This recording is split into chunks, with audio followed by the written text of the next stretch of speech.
23 тема Мұхаммед Қырғыздан Тағай бейден қырғыздарды біріктіріші.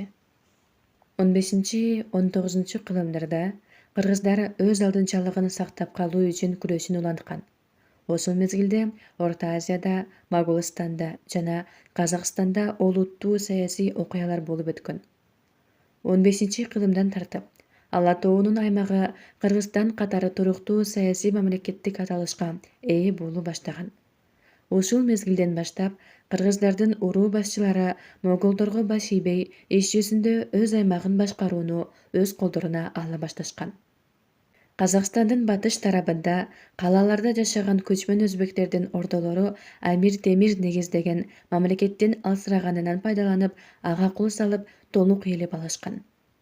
Алтын Ордонун чыгыш тарабындагы көчмөн уруулар 15-16 кылымдарда Өзбек хандынатынан улам Өзбек деген ат менен белгилүү болушкан.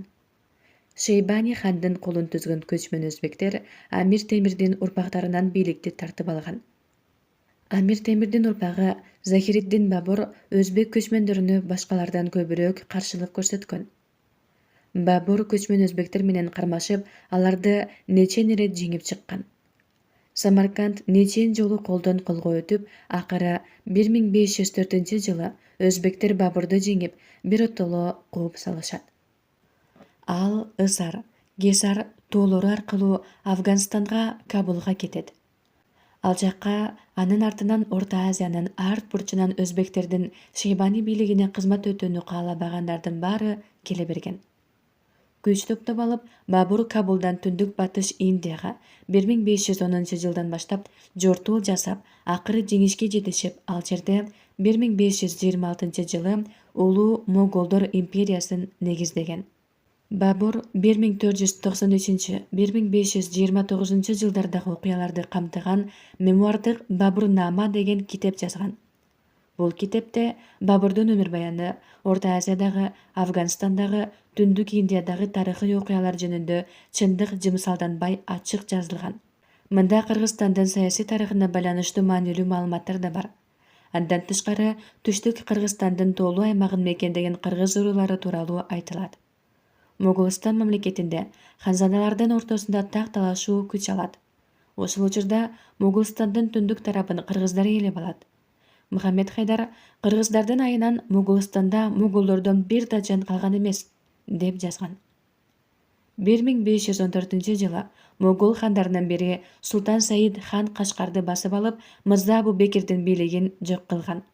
Бул күрөштө ага Мухаммед Кыргыз зор колдоо көрсөткөн.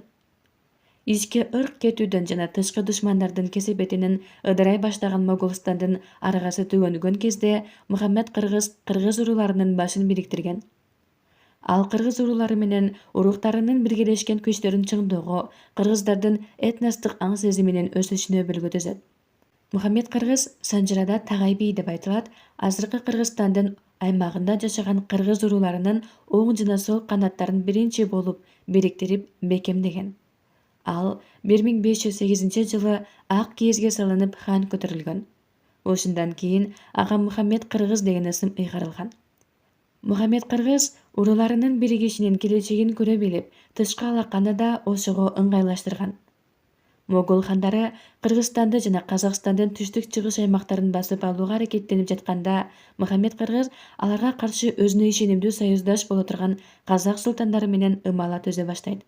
Ошондуктан Сырдарыянын жээгиндеги шаарларда, ошондой эл Орта Азиянын отурукташкан аймактарын ээлеп алууга аракеттенген.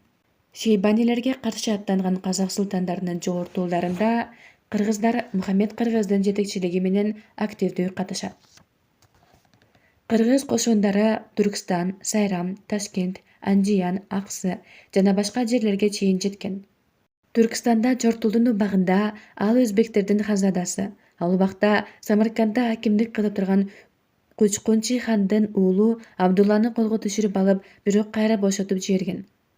Бул Султан Саид хан үчүн кыргыздарды чаап алууга шылтоо болгон.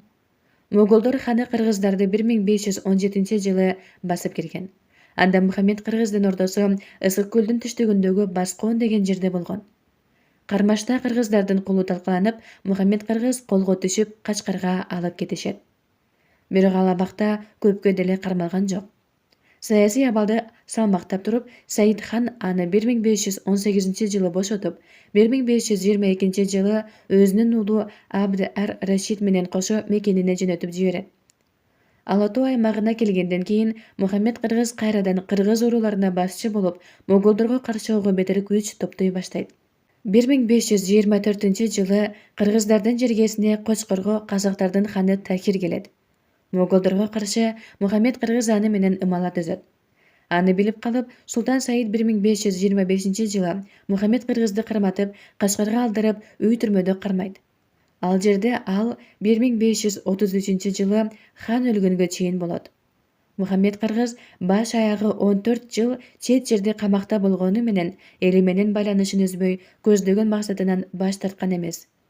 Ошентип, могол хандарынын түндүк Кыргызстанды ээлеп алууга жасаган аракеттерге ишке ашкан жок. Кыргыздар казактар менен биргелешип өз эркиндигин коргой алышкан.